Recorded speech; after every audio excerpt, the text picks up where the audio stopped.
അസ്സലാമു അലൈക്കും. അൽഹംദുലില്ലാഹി റബ്ബിൽ ആലമീൻ.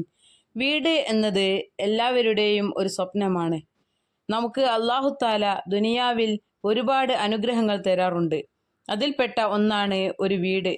സ്വന്തമായിട്ട് ഒരു വീട്, നല്ല ഒരു വീട്, അത് അള്ളാഹുവിൻ്റെ അനുഗ്രഹമാണ്. രണ്ടാമത്തത് നല്ലൊരു ജോലി ഉണ്ടാവുക, അതൊരു അനുഗ്രഹമാണ്.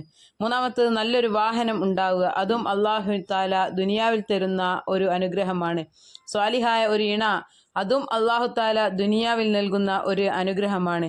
ഇതൊക്കെ അള്ളാഹു ദുനിയാവിൽ കൊടുക്കുന്ന 4 അനുഗ്രഹങ്ങളാണ്. അതിൽ ആദ്യമായി നമുക്ക് മഹത്തുക്കൾ പരിചയപ്പെടുത്തുന്നത് സ്വന്തമായിട്ട് ഒരു വീടാണ്. അത് എല്ലാവരുടെയും ഒരു സ്വപ്നമാണ്.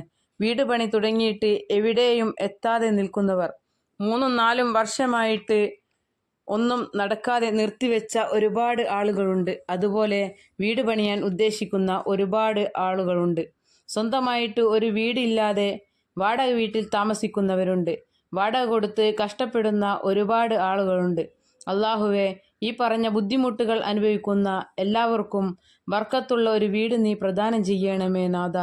ആമീൻ ആമീൻ യാ റബ്ബൽ ആലമീൻ. നമ്മുടെ വീട്ടിൽ അള്ളാഹു ബർക്കത്തും ഐശ്വര്യവും നൽകുമാറാകട്ടെ. ആമീൻ. നമ്മൾ വീട് വെക്കുമ്പോൾ ആദ്യമായി ശ്രദ്ധിക്കേണ്ടത്, വീട് പണിയുന്ന സമയത്ത് നിയ്യത്ത് വെക്കണം. എന്ത് നല്ല കാര്യം ചെയ്യുമ്പോഴും ഒരു നിയ്യത്ത് വേണമെന്നാണ് നബി സല്ലല്ലാഹു അലൈഹി വസല്ലമ തങ്ങൾ പറഞ്ഞത്. നിയ്യത്തുകൾ കൊണ്ടാണ് അമലുകൾ സ്വീകരിക്കപ്പെടുക. നമ്മൾ എന്ത് കാര്യം ചെയ്യുമ്പോഴും നമ്മൾ നിയ്യത്ത് വെക്കണം. വീട് വെക്കുന്ന സമയത്തും നമുക്ക് ഒരു നിയ്യത്ത് വേണം. വീട് വെക്കുന്ന ആളുകൾ മനസ്സിൽ കരുതേണ്ടത്, അള്ളാഹുവിന് ഇബാദത്ത് ചെയ്യാൻ വേണ്ടി, എനിക്ക് എൻ്റെ കുടുംബത്തിനും വേണ്ടി ഞാൻ വീട് പണിയുന്നു, ഈ നിയ്യത്താണ് വെക്കേണ്ടത്. അങ്ങനെ നിയ്യത്ത് വെക്കണം.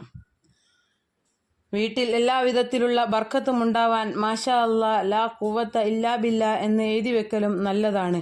വീട് എല്ലാവരുടെയും സ്വപ്നമാണ്.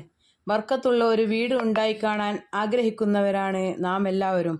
പക്ഷേ വീട് ഇല്ലാത്തവർ, വീട് വെക്കാൻ ആഗ്രഹിക്കുന്നവർ, അതിന് സ്ഥലം ഇല്ലാത്തവർ, വീട് പണി തുടങ്ങി പാതി വഴിയിൽ അവസാനിപ്പിച്ചവർ, പല തടസ്സങ്ങളും നേരിട്ട് കൊണ്ടിരിക്കുന്നവർ, അങ്ങനെ ഒരുപാട് ആളുകളുണ്ട്. വീടുണ്ടാകാൻ അള്ളാഹു ഭാഗ്യവും തൗഫീക്കും നൽകട്ടെ. ആമീൻ. വീടെന്ന സ്വപ്നം പൂവണിയാൻ ചൊല്ലേണ്ട കുറച്ച് ദിക്റുകൾ പറയാം. വളരെയധികം ഗുണവിശേഷങ്ങൾ നിറഞ്ഞ ഈ ദിക്റുകൾ, ഇത് ചൊല്ലിയാൽ നിങ്ങളുടെ വീടെന്ന സ്വപ്നം നടക്കും. ആദ്യത്തെ ദിക്ർ ഇതാണ്: യാ ജാമിയു യാ അല്ലാ, യാ ജാമിയു യാ അല്ലാ, യാ ജാമിയു യാ അല്ലാ. അസ്മാഉൽ ഹുസ്നയിൽപ്പെട്ട അള്ളാഹുവിൻ്റെ ഒരു നാമമാണ് ഈ ഇസ്മ. ഒരുമിച്ച് കൂട്ടുന്നവൻ, സമ്മേളിപ്പിക്കുന്നവൻ എന്നൊക്കെയാണ് ഇതിൻ്റെ അർത്ഥം. ചൊല്ലേണ്ട സമയം, സുബഹി നിസ്കാര ശേഷം യാ ജാമിയു യാ അല്ലാ എന്ന ഇസ്മ 114 തവണ അർത്ഥം ചിന്തിച്ചുകൊണ്ട് ചൊല്ലുക. രണ്ടാമത്തെ ദിക്ർ യാ ഫത്താഹു യാ അല്ലാ, യാ ഫത്താഹു യാ അല്ലാ എന്നാണ്. വിജയം നൽകുന്നവൻ എന്നാണ് ഇതിൻ്റെ അർത്ഥം. സുബഹി നിസ്കാര ശേഷം വലതു കൈ നെഞ്ചിൻ്റെ ഭാഗത്ത് വെച്ച് 71 തവണ ചൊല്ലുക. അള്ളാഹുവിൻ്റെ അനുഗ്രഹത്താൽ അടഞ്ഞുകിടക്കുന്ന എല്ലാ വാതിലുകളും തുറക്കപ്പെടും. ഈ ഇസ്മിന് ധാരാളം ഗുണഫലങ്ങൾ ഉണ്ട്. മൂന്നാമത്തേത് യാ മാലിക്കുൽ മുൽക്കു, രാജാതിരാജൻ എന്നർത്ഥം വരുന്ന അള്ളാഹുവിൻ്റെ നാമമായ അസ്മാഉൽ ഹുസ്നയിൽപ്പെട്ട ഈ ഇസ്മ 212 തവണ സുബിക്ക് ശേഷം ചൊല്ലുക. അപ്പോൾ എല്ലാ ദിവസവും സുബി നിസ്കാര ശേഷം യാ ജാമിയു യാ അല്ലാ 114 പ്രാവശ്യം, യാ ഫത്താഹു യാ അല്ലാ എന്നത് 71 പ്രാവശ്യം, യാ മാലിക്കുൽ മുൽക്കു 212 തവണ ചൊല്ലുക.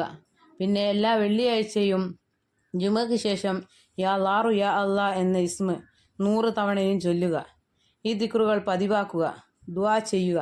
വീടെന്ന സ്വപ്നം നടക്കാൻ വേണ്ടി ആത്മാർത്ഥമായി ദുആ ചെയ്യുക. ഇൻഷാ അല്ലാ നടക്കും. വീടില്ലാത്ത ആളുകൾക്ക് വീടെന്ന സ്വപ്നം എത്രയും പെട്ടെന്ന് സാക്ഷാത്കരിച്ച് നൽകണേ. ആമീൻ. ദുആ വസിയത്തോടെ. അസ്സലാമു അലൈക്കും.